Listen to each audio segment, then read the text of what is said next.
Buonasera a tutti, vi saluto e naturalmente vi ringrazio e vi auguro buon lavoro alla traduttrice, il cui lavoro è indubbiamente impegnativo, anche perché taglierò qualche frase per ragioni di brevità.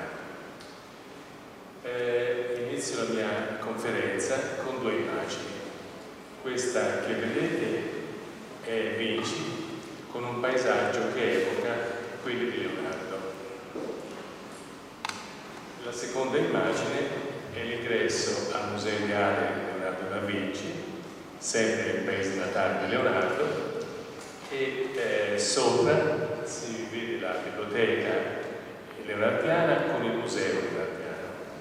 Questo è un epicentro per quanto riguarda naturalmente la vita del genio artista scienziato. Quest'anno, nel quinto centenario della morte di Leonardo, il Museo Ideale, appena riaperto al pubblico, ha allestito una mostra che, anziché alla morte, si intitola Leonardo vive. Il genio di Vinci, come sapete, è famoso soprattutto per i suoi capolavori in pittura, dal Cenacolo alla Gioconda, e nel disegno, l'uomo vitruviano. Ma l'artista scienziato privilegiava anche due sogni tecnologici e di ingegneria idraulica, le celebri macchine per il volo umano e i sorprendenti progetti per la deviazione delle acque dei fiumi dalla Toscana, l'Arno, al Friuli, l'Isonzo e il Ripalco e alla Valle della Rovere, oltre alla Lombardia e al Piemonte. Gli scopi erano molteplici: favorire la regimazione delle acque e scongiurare le alluvioni, bonificare il territorio, cercare di creare canali navigabili per le industrie, il commercio e i trasporti, predisporre un sistema bellico di aggressione o di difesa contro le invasioni. Quest'ultimo è proprio quello che progettò e ordinò di costruire nel Friuli, con le acque dell'Isonzo e del Ripalco nei primi mesi dell'anno 1500. Questo che ora vedete è il progetto per il canale di Firenze.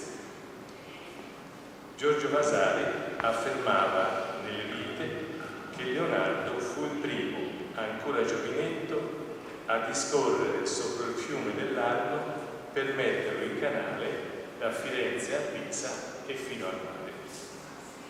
Salto ora un brano fino a Quindi il mare e ricomincio, chiedo scusa per le note alla necessaria traduzione. Leonardo si dedicò a quell'idea almeno per 40 anni, dal 1473 al 1513. Fra i naturali obiettivi dell'artista vi era anche quello di concretizzare un sogno autobiografico che quasi certamente lo aveva appassionato fin dall'infanzia. Dal crinale del Montalbano sopra Vinci poteva osservare il corso tortuoso dell'Arno nella valle a meridione e immaginare la geometria del suo canale nella pianura tra Firenze, Prato e Pistoia a settentrione. Se ne occuperà anche durante il suo primo periodo milanese, in fogli oggi conservati nel Codice Atlantico e soprattutto nel secondo periodo fiorentino.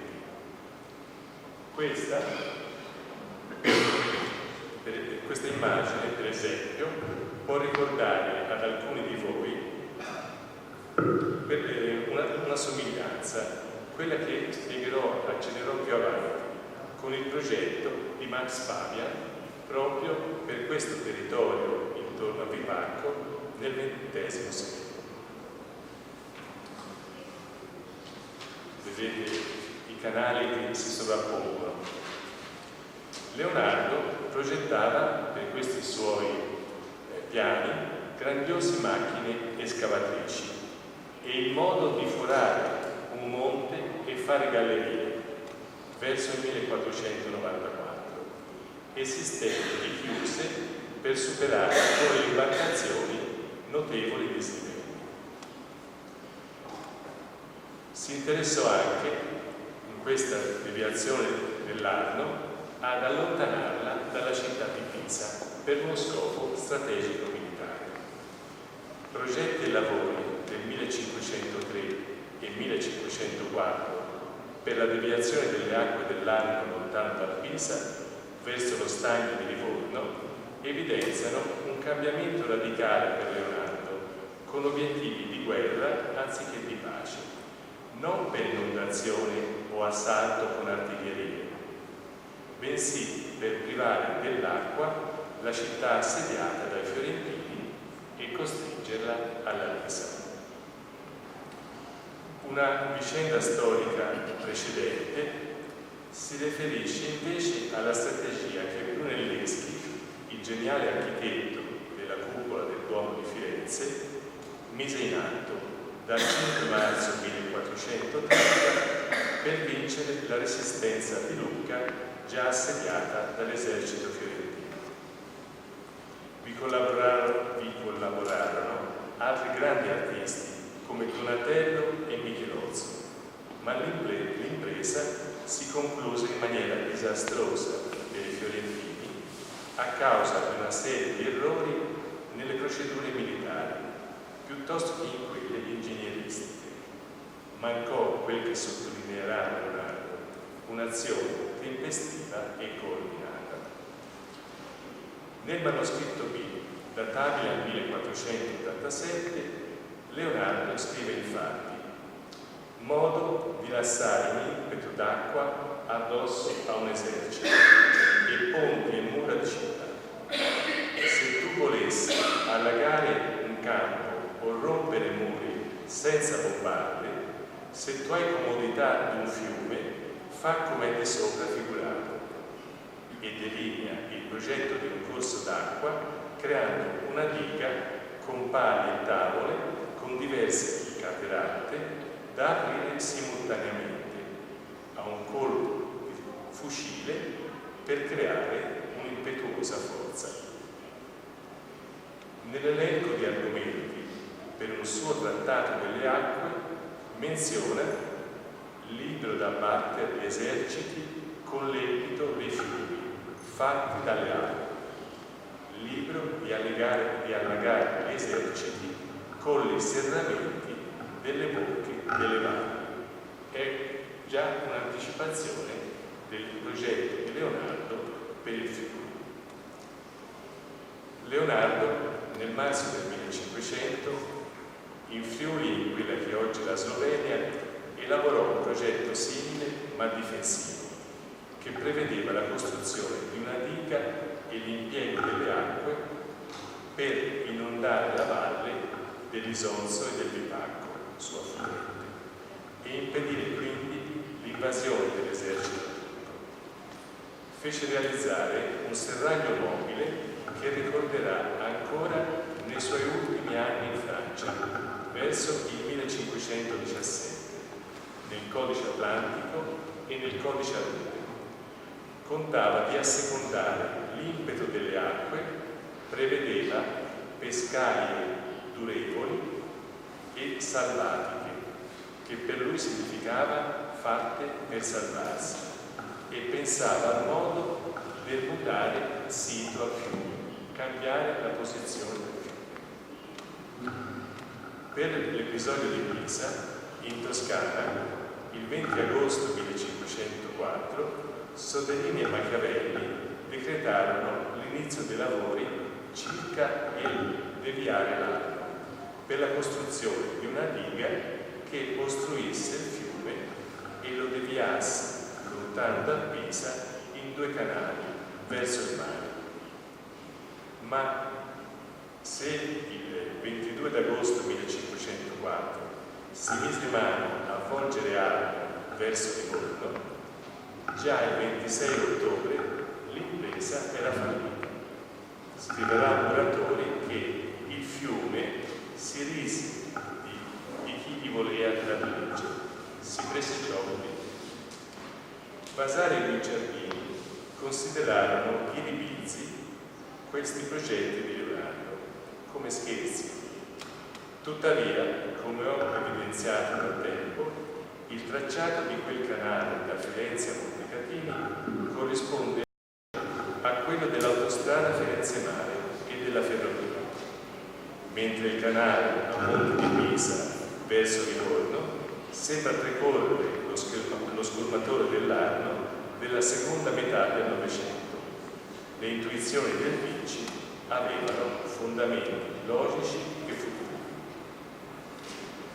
Come spesso ritengo utile sottolineare, Leonardo è il protagonista di un'avanguardia antica dell'arte, il Rinascimento, che anticipa tendenze artistiche del XX secolo, come la land art, l'arte del paesaggio. Ci sono esempi, Oppenheimer, Stoll, molto noti, ma la sua opera, con tutta la complessità interdisciplinare, non è arte per l'arte, né effimera o metaforica. Con la sua concezione estetica e concettuale, scientifica e tecnologica, progetta il canale di Firenze e il serraglio mobile nel Friuli come grande opera in cui il disegno sulla carta si trasforma in matrice vitale di molteplici soluzioni scientifiche. Traduce la geografia della memoria e il sogno dell'arte nella funzionalità dell'ingegneria, in analogie anatomiche, meccaniche e urbanistiche. Ridisegna natura e territorio in bellezza e reinventa l'idrologia per un'arte della meraviglia. Una nota breve per Leonardo verso Oriente, perché inedito, sorprendente e puntualmente documentato è l'insieme dei rapporti di Leonardo con l'Oriente, tra il Danubio e il Mediterraneo, la Dalmazia e Costantinopoli, fino all'Armenia e alla Siria, territori oggi vittime di guerre passate. In un foglio dell'Atlantico, databile alla fine del suo primo periodo milanese, verso il 1500, Leonardo raccoglie studi eterogenei, tra cui una carta del Mediterraneo che suggerisce l'itinerario da Venezia al Medio Oriente. Già verso il 1496 Leonardo aveva iniziato a studiare la geografia fisica delle attuali Slovenia e Croazia, con Friuli, Schiavonia, Istria e Dalmazia, come dimostra nella sua carta dell'Europa. Vediamo un intero e poi un particolare, e anche nel codice Leicester, oggi in collezione Bill Gates, intorno al 1506-1508, pochi anni dopo. Vedete tutti insieme, vedete in particolare con Schiavonia, Friuli, c'è anche l'Ungaria, l'Ungheria, c'è Venezia, e vediamo ancora il codice Leicester dove cita appunto i fiumi, le montagne di questo territorio. Giunge a Venezia agli inizi del 1500 e fra l'altro mostra un ritratto di Isabella all'amico musicista e costruttore di organi Lorenzo Usnago da Pavia, corrispondente della Marchesa di Mantova, e spiega: è a Venezia Leonardo da Vinci, il quale mi ha mostrato un ritratto della signoria vostra, che è molto naturale a questa, sta tanto ben fatto che non è possibile meno.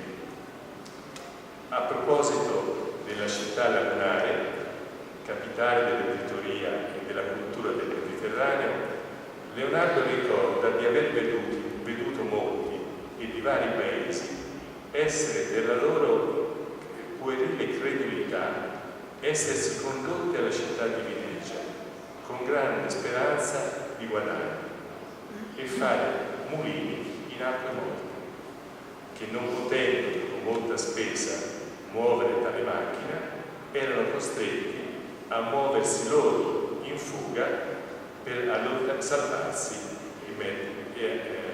lontano. Scusate, cerco di tradurre di rendere più italiane alcune frasi di Leonardo. Estende poi osservazioni ironiche contro i ricercatori del moto perpetuo e gli alchimisti. Ma intanto, essendo evidentemente già celebre per le sue esperienze strategiche e militari, la Repubblica Veneta lo incarica di progettare in Friuli le difese contro l'esercito turco, che studiò e ordinò di realizzare nell'attuale zona di confine fra il Friuli Venezia Giulia e la Slovenia. La sorprendente notizia è puntualmente documentata in diversi manoscritti di Leonardo, dal Codice Atlantico al Codice Arude.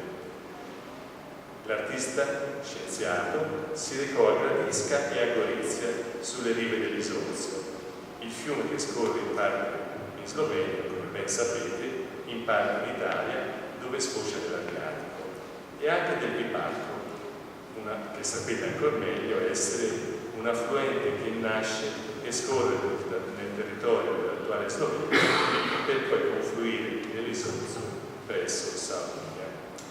Leonardo non fece un progetto sulla carta, perlustrò questa regione, osservò le correnti dei corsi d'acqua, calcolò il livello delle piene e degli argini, si informò sulle esperienze degli abitanti.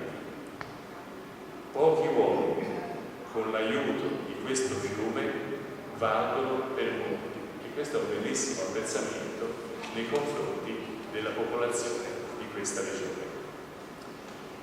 Non solo elaborò un progetto difensivo che prevedeva la costruzione di una diga e l'impiego delle acque per inondare la valle e impedire il passaggio del nemico. Risulta dai suoi scritti che fece proprio realizzare un serraglio mobile che, come accennavo, lo ricorderà ancora 17 anni dopo, nei suoi ultimi anni in Francia. Parla nel documento che ora vediamo di non solo di serraglio mobile, ma, come accennavo, del mutare il sito del fiume. In effetti, la carta del Codice Atlantico è un foglio di appunti che Leonardo portava con sé, ripiegato e compilato con note estemporanee, prevalentemente incompiute, e schizzi di sbarramenti in legno, il serraglio mobile, e idrografici, con il ponte di Gorizia e la scritta Pilpago e Pilpago Alta. Particolare ingrandito, lo possiamo vedere dopo, scusate, questo è il particolare ingrandito, e poi torno un attimo al precedente confronto, dove in maniera molto provvisoria ho indicato le varie zone, 23, in cui Leonardo fa le sue annotazioni. Sono annotazioni veramente prese sul terreno, magari cavalcando una trattoria, un momento di sosta, e l'improvvisazione di un grande progetto. Non leggerei tutti i paragrafi di questo documento, ma soltanto alcuni, il 2 per esempio. Pescai salvatiche e durabili, quindi pescai per salvarsi e duratori. Poi vediamo al punto 3 in basso, no, in alto, punto 3 in alto, a sinistra, vediamo il disegno di uno sbarramento in legno. Poi al punto 6, per esempio, fa un commento sui turchi. Passerà di notte, se avrà paura, e dice lo sospetto. Ancora, si rivolge ai signori veneti, alla signoria di Venezia, e dice: illustrissimi signori miei, avendo io veduto come i turchi non possono che prima venire in Italia per alcuna parte di terra ferma che non passino il fiume Isonzo, cioè l'isonzo è un passaggio obbligato per l'esercito turco. Poi continua, per esempio al punto 9, e dice: ho giudicato non si poter fare riparo in alcun altro sito che sia di tanta universale validitudine quanto quello che si fa sopra detto fiume, Isonzo e Vipaco. Salterei al numero 14, dove vediamo appunto ancora sulla destra il punto del ponte di Gorizia e di Vipaco. E poi andrei al numero 17, quando ancora si rivolge ai signori di Veneti: illustrissimi signori miei, avendo io conosciuto che per qualunque parte di terraferma i turchi pervenire si possano alle nostre parti italiche, al fin conviene a quelli capitare al fiume Isonzo. Al punto 20, nella seconda parte, dice anche: e seppure entrano nel fiume, essi ventrano per avere pochi o nessun ramo, e notano di sopra e non toccano il mio sostegno dentato. Quindi questo vuol dire che Leonardo aveva fatto costruire una sorta di sostegno dentato, un sostegno con i denti, un oggetto meccanico non ancora identificato. C'è poi la famosa frase del mutare sempre del fiume, ma c'è soprattutto anche un'altra aggiunta di un altro fiume, il grande fiume del Friuli, e qui parla del tagliamento e parla anche di cosa si può fare nel momento in cui, come dice Leonardo, si carica la bombarda, si fa quindi un'azione militare di artiglieria. Ora, tutto questo è chiaramente di difficile interpretazione, ma soprattutto ci induce a un pensiero. Questa è un'aggiunta che faccio, ed è molto importante. Noi abbiamo ricevuto in eredità attraverso i secoli circa 3.800 fogli di Leonardo, 7.500 pagine di appunti. Almeno altrettanti non li abbiamo perduti. Quindi noi possiamo immaginare che oltre a questo foglio così avventuroso, perché è un foglio obbligato che si mette in tasca, su cui si lavora in maniera estemporanea, si potrebbero trovare, sicuramente esistevano, tanti altri fogli di studi con disegni e testi. Non solo, ma questo è un po' l'invito agli studiosi del Veneto e naturalmente di questa regione. Non abbiamo neppure un documento che ufficialmente parli del rapporto evidente tra Leonardo e la signoria di Veneti. Sicuramente questi documenti sono esistiti, ma non si sono ritracciati, vanno ancora ricercati. Ci sono indizi, ci sono ipotesi, ma vanno decisamente ancora ricercati, perché possono offrirci una miniera di dati, di informazioni. Passo ancora al testo, e scusate se leggo, ma così facciamo più velocemente e i traduttori sono meno in difficoltà. Da un solo autografo degli ultimi anni in Francia, 1517, sappiamo che Leonardo aveva ordinato di realizzare una diga nella valle dell'Isonzo e del Vipaco e ne spiega il funzionamento. E facciasi il serraglio mobile che io ordinai nei Friuli, del quale, aperto in una cateratta, l'acqua che di quella usciva cavava il fondo, e infra le due opposte dei mulini, sia una delle dette caterate, sia una di esse poste di tal caterate mobili, infra l'uno e l'altro mulino. La scrittura non è bella, non è chiarissima, ma ci fa capire che era nella posizione fra due mulini. Aggredisca poi l'artista scienziato si occupò di come trasportare delle bombarde da Lione a Venezia e di farle funzionare.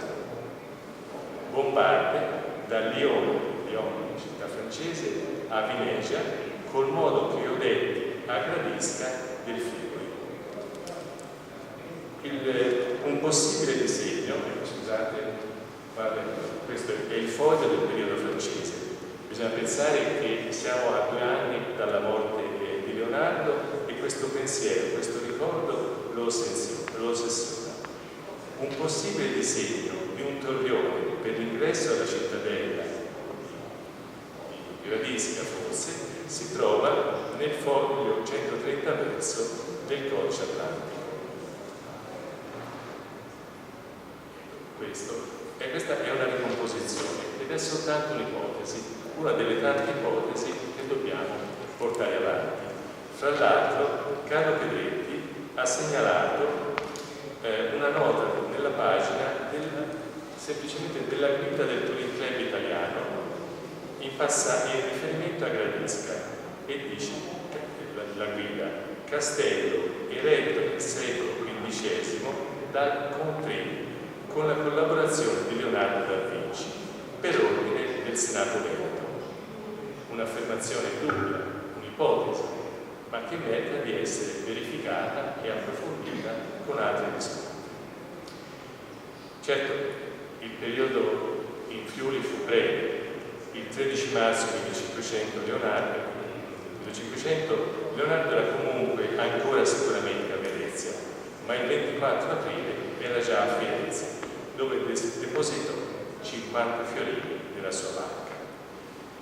E la riflessione ci induce a dire che Leonardo fu un grande ingegnere militare, elaborò architetture belliche anche intorno al 1502, 2 anni dopo il Friuli, per Cesare Borgia, il duca della guerra, e armi micidiali in disegni di straordinaria bellezza estetica che giustificavano la difesa della libertà. Considerava la guerra e le battaglie pazzia bestialissima. Nei secoli successivi i suoi progetti troveranno in Slovenia le conferme delle sue geniali e avvenistiche intuizioni. Nel 1922 Max Fabian concepisce una via d'acqua artificiale con tratti in galleria tra il Danubio e l'Adriatico e tra Vienna e Trieste. A sinistra vediamo il disegno di Leonardo, a destra questo territorio intorno a Vipaco. Avvipava un porto e un corso d'acqua sopraelevato, come negli studi di Leonardo per la deviazione dell'acqua. C'è poi un fatto che può lasciare perplessi, ma che ha una sua logica storica.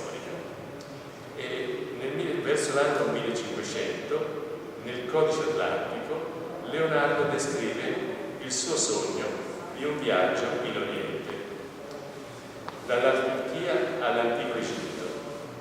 Ritrovandomi io in queste parti dell'Armenia, cioè l'Armenia, e si rivolge al dio Dario di Siria, locotenente del Sacro Sultano di Babilonia. È probabilmente una fantasia letteraria, un sogno. Ma nel 1503, a seguito della tregua firmata dal sultano con Venezia e della riapertura delle rotte verso l'Oriente, Leonardo si propone al servizio dello stesso Bajazid II, contro il cui esercito aveva progettato la difesa del Friuli. Lo attestano 2 documenti fondamentali, una pagina del suo manoscritto L e un testo ritrovato solo 60 anni fa nell'archivio Topkapi di Istanbul. Quello che si trova nell'archivio di Istanbul è la traduzione della lettera di Leonardo al sultano, scritta il 3 luglio 1503 e spedita da Genova a Costantinopoli. Occorre reinterpretarla a partire da una nuova verifica della traduzione. Anzitutto inizia con un errore. Scusate, questo è il viaggio in Oriente di Leonardo, questa è la lettera, la traduzione della lettera di Leonardo. ma anzitutto inizia con un errore. L'infedele, Leonardo, naturalmente per i turchi era un infedele, era Licardo, è definito, e si tratta, questo attesta che si tratta di una traduzione a distanza. Questo Licardo si sottomette all'idea di lavorare per il turco, ma lo fa perché il turco ha cambiato completamente il suo rapporto con Venezia e con l'Occidente. E vediamo un attimo il segno, scusate, il disegno autografo del ponte di Leonardo, per esempio, presenta una struttura audace e razionale con una sola arcata sul corno d'oro. Vedete il disegno di Leonardo è un modello che lo interpreta. È di una forma modernissima e di rara bellezza ed è scritto con esattezza: ponte da Pela a Costantinopoli, largo 40 braccia, alto dall'acqua braccia 70, lungo 600, cioè 400 sopra il mare e 200 pose in terra, facendo spalle a 6 millesimo. Questo è un progetto estremamente affascinante. Leonardo dichiara: io vostro servitore ho appreso che voi avevate intenzione di erigere un ponte, questo da Pela a Costantinopoli, ma che non lo avete fatto perché non trovaste un tecnico in grado di realizzare. Io vostro servitore lo so fare, lo costruirò altissimo, così che una nave a vele spiegate possa passarci sotto. Comunque Leonardo va oltre un'idea progettuale già veramente sorprendente, che sembra avere dell'incredibile e che finora non è mai stata opportunamente considerata, ed erigerò un ponte levatoio in modo che, se si vuole, possa arrivare fino alla costa verso l'Anatolia. Quindi non si tratta più di attraversare il Corno d'Oro, ma lo stretto del Bosforo, molto molto più alto. Viene in mente la possibilità di un lunghissimo ponte statico che in parte si potesse aprire o sollevare per consentire il passaggio di grandi navi che caratterizzavano l'intenso traffico in questo stesso stretto di mare. Viene in mente la lettera di autopresentazione del 1482 a Ludovico il Moro.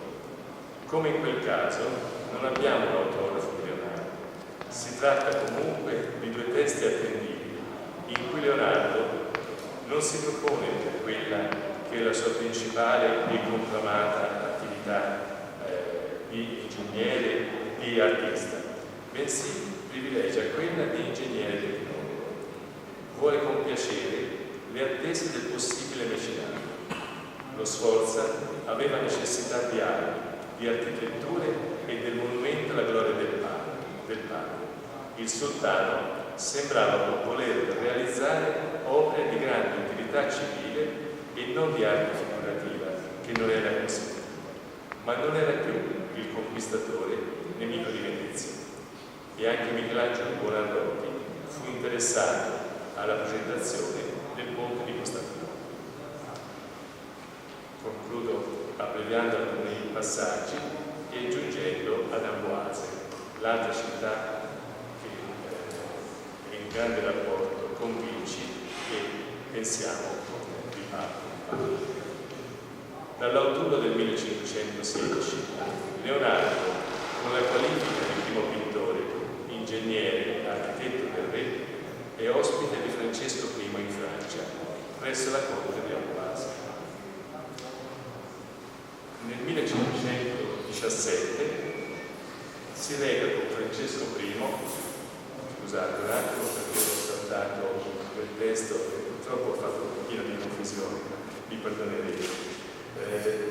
Si reca con Francesco I a Romorantin per la realizzazione di una nuova città ideale che si ispira all'antica Roma ed è incentrata sul Palazzo Reale con le stalle, il casino di caccia e comprende fra l'altro una vasca per naumachie, le battaglie navali. Vedete ancora una volta poi il testo su E andando avanti possiamo sottolineare ancora: pensa di deviare parte delle acque della Loira nel canale di Romolantino, che con le sue acque torbide ingrasserà le campagne sopra le quali esso annacquerà e renderà il paese fertile da nutrire gli abitatori. Questo lo vediamo nel codice Arunde, nell'insieme e nel particolare. Ancora definisce: così pensa a un canale navigabile e mercantile che ricorda quello che aveva progettato decenni prima in Toscana, da Firenze al mare, e il serraglio mobile, come qui leggiamo, il serraglio mobile nella valle dell'Isonzo e del Lipano. Il 2 maggio 1519 Leonardo muore in Francia, nel Palazzo di Bourg, oggi Colisée, ad Amboise. Gli sopravvivono le sue opere e 2 profezie, che ho definito telematiche, poiché sono folgoranti anticipazioni della comunicazione, nonché auspicio per la fratellanza fra i voi. Una dice: parleransi e toccheransi e abbracceransi gli uomini stanti dall'uno all'altro mistero e intenderansi i loro linguaggi. L'altra: parleransi gli uomini di remotissimi paesi l'uno all'altro e risponderansi. Quindi gli uomini si capiranno le loro lingue, i loro linguaggi, si abbracceranno, e con questo Leonardo ci regala una grande profezia di pace e di buona volontà.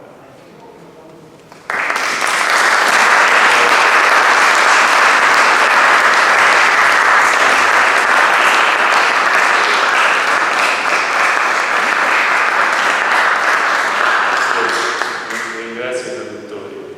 Volendo un po' cambiare, tagliare, uscire, ho creato un po' di difficoltà. Mi dispiace. E forse qualche piccola confusione.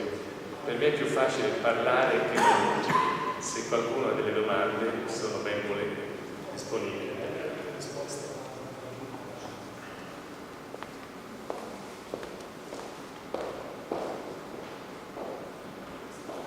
Questo è il Colisée d'Amboise, dove appunto Leonardo esattamente morì il 2 maggio del 1500. Zoals je enkrat strokovnjak, prikazal nam je Leonarda da Vincija v širšem smislu njegovo pot, tudi enkratne produkcije in predvsem na koncu s tem sporočilom o povezanosti in njegovi zavezanosti za sodelovanje med različnimi narodi, in to je neko univerzalno sporočilo. To je tudi namen znanstvenih posvetovanj, torej da združujemo znanstvenike, umetnike in druge deležnike, da predstavijo stanje svojih raziskav in na ta način tudi evidentiramo, kje smo in kakšni so izzivi pred nami. Da smo lahko zadovoljni s tem našim dogodkom. Vprašal bi gospoda Becozija, kako si razlaga prisotnost malega mostu na sliki Mone Lise da Vincija. V višini levega ramena je namreč narisan most, ki naj bi nosil neko simbolno sporočilo. Slišal sem razlago, da naj bi da Vinci ta most narisal zato, da bi povezal oziroma ozemljil podobo Mona Lise kot božanskega bitja za ravnim svetom sozadnje. Rad bi slišal, kako se razlagate prisotnost tega mostu na sliki.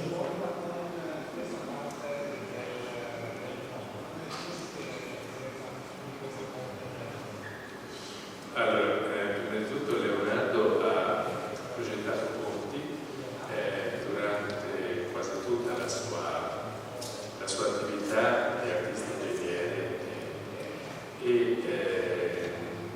nella Gioconda il ponte si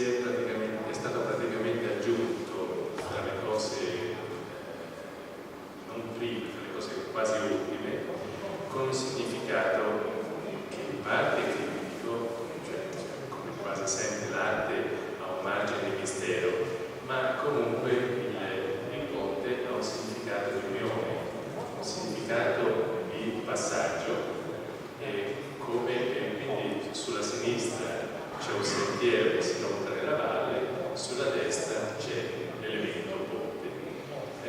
Questo ha portato varie interpretazioni, tantissime. Alcuni si sono ingegnati di individuare un ponte, talvolta in maniera semplicemente impossibile, non decisamente probabile, perché l'artista idealizza, l'artista non riproduce, l'artista crea, inventa. Nel caso del ponte della Gioconda, quindi il discorso resta aperto. Può essere, tra l'altro, la memoria di un ponte della Toscana, della Lombardia, ma può anche essere semplicemente, come diceva prima, un fatto simbolico. Tutto nella Gioconda è simbolico perché il quadro è anzitutto come dire, non il ritratto figurativo, ma la personificazione, il ritratto dell'idea della pittura di Leonardo, è la sintesi di tutte le concezioni dell'arte di Leonardo, dal punto di vista tecnico fino a quello concettuale. La risposta quindi non può essere definitiva, ma resta interessante invece come, d'altra parte, nella carta che riguarda qui Isonzo e Di Bacco, un'indicazione ben precisa del ponte di Gorizia. Questo è molto significativo e spesse volte nelle sue carte, anche nella Toscana, nelle deviazioni, Leonardo si interessa dei ponti, perché quelli sono, da un punto di vista strategico, militare, di comunicazione, per mille ragioni, sono un punto essenziale e fondamentale. Non so se ho risposto.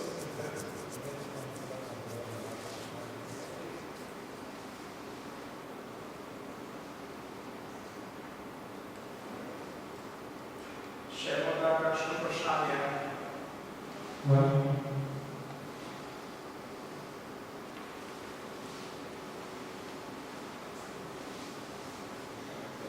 Hvala za odlično predavanje. Vprašal bi, če nam še kaj poveste o teh novih zakonih trenutnih, ko je živelo na francoskem gradu, franceskem gradu. Kakšno, mogoče opravno tudi sam Leonardo, da mogoče kakšno refleksijo svojega zakona, svojega lastnega dela.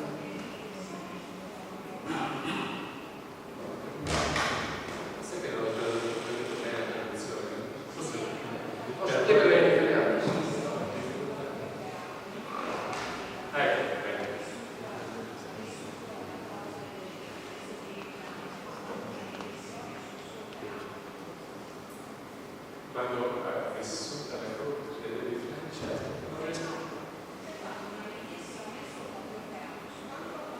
della vita. Allora, ha fatto alcune riflessioni, tra l'altro qualcuna anche di autocritica sulla vita, perché avrebbe potuto e voluto fare di più. Quello che è interessante è che in alcuni casi ha di nuovo prodotto aspetti della sua opera non così conosciuti, per esempio tutto quello che è il teatro, è stato dalla festa del Paradiso fino alle ore del carico, sono stati replicati durante gli anni della corte. Bisogna tenere presente che proprio le due citazioni relative al Friuli, sia a Gradisca che a Gorizia, sono estremamente interessanti, perché queste ci fanno capire come quel momento, che pure è durato soltanto poche settimane o per più pochi mesi, ha inciso in lui, nella sua memoria, fino a portarlo a riproporre l'esperienza del Serraglio e di deviazione delle acque in quel 1517, in cui cominciava a avere 65 anni, ma dicevano che ne dimostrava più di 70, oltretutto perché aveva avuto una paresi, una paralisi nella mano destra e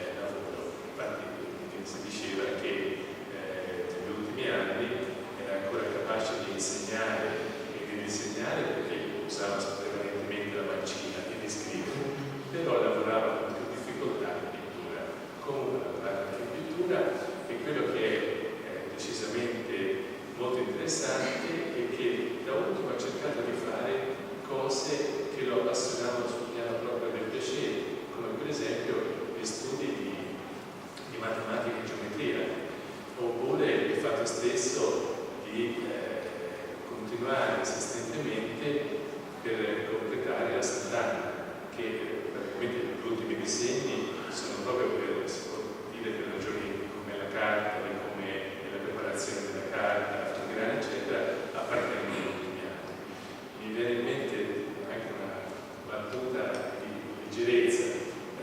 Fino all'ultimo Leonardo non cessa di stupire, perché da un lato ha delle idee figurative di pensiero straordinarie sul piano filosofico, disegno, per esempio gli studi dei diluvi, gli ultimi anni, sono veramente un consuntivo per Leonardo, perché è quello che scrive del pensiero sulla fine del mondo, il destino dell'uomo, del pianeta Terra, quindi c'è questa revisione finale. Dall'altra il genio universale è anche umanissimo, per cui mentre sta facendo magari un disegno un pochino meno sciolto, ma con mano sinistra, uno studio di geometria, i suoi nudi geometrici, cioè lui si divertiva, giocava a fare la geometria, annota, eccetera, perché la minestra si fredda. Cioè lo chiamano, la minestra si fredda, vieni a mangiare, e poi lui cancella quella frase e ricomincia a studiare geometria e matematica. E questo è il mondo di Leonardo, che in alcuni momenti però non scherzava. E quando affrontava il problema del progetto, anche su soltanto quel fogliettino di carta piegato qui nei fiori, si poneva tutta una serie di problemi che andavano dall'ingegneria, dalla tecnologia, dall'innovazione, fino alla conoscenza diretta della natura di questo luogo, Pava e del Fiumi, e la conoscenza delle persone, perché anche questo, non so se leggendo il testo l'ho evidenziato abbastanza. Lui parlava con le persone per capire cosa poteva succedere e arriva alla conclusione che solo lì lui poteva realizzare quella difesa, solo così avrebbe potuto vincere addirittura le spie, i sospetti, una situazione che lo coinvolgeva da tutti i punti di vista della conoscenza.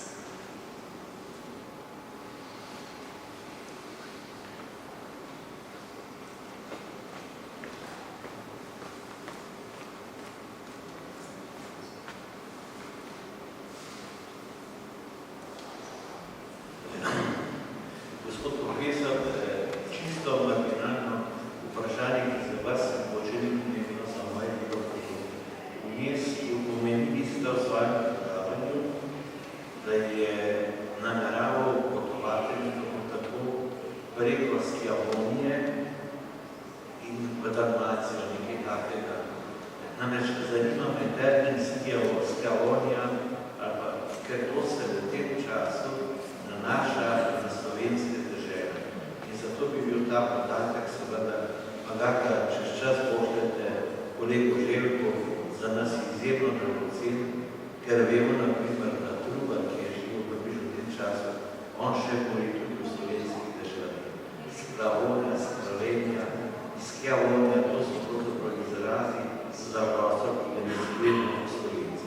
Beseda Slovenija namreč je iz 19.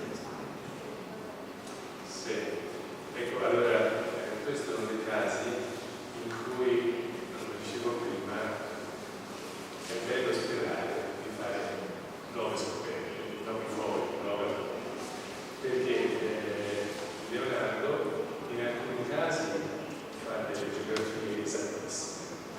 Nel caso dell'Europa, la carta dell'Europa che ho mostrato, chiedo scusa se a volte ero un po' in difficoltà tra i fogli e il computer, cioè, non so se ho mostrato. Quella carta non è esattissima.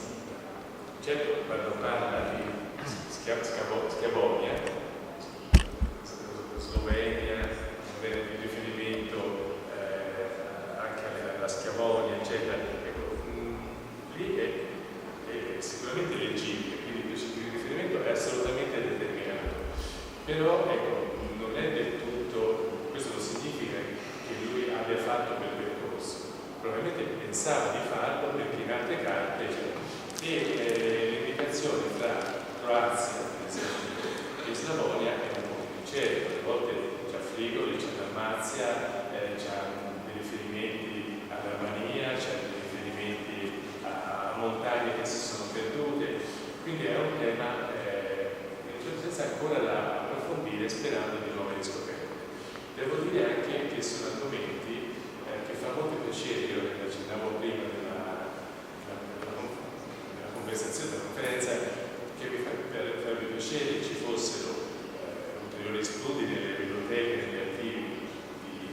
Venezia ci fosse la possibilità di confronto anche qui in zona con persone come lei, con tanti studiosi dell'Università di Nova Gorica, perché possiamo arrivare a dei elementi importanti. Comunque questo è sicuro, lui scrive quello e poi intorno lavora anche nel codice estero, però non arriva mai, non è arrivata a noi il foglio conclusivo, come in altri casi sì, cioè perché magari in Toscana noi abbiamo le carte schizzate e poi abbiamo quelle assolutamente puntuali in cui misura le distanze. Questo c'è comunque questo riferimento, sì.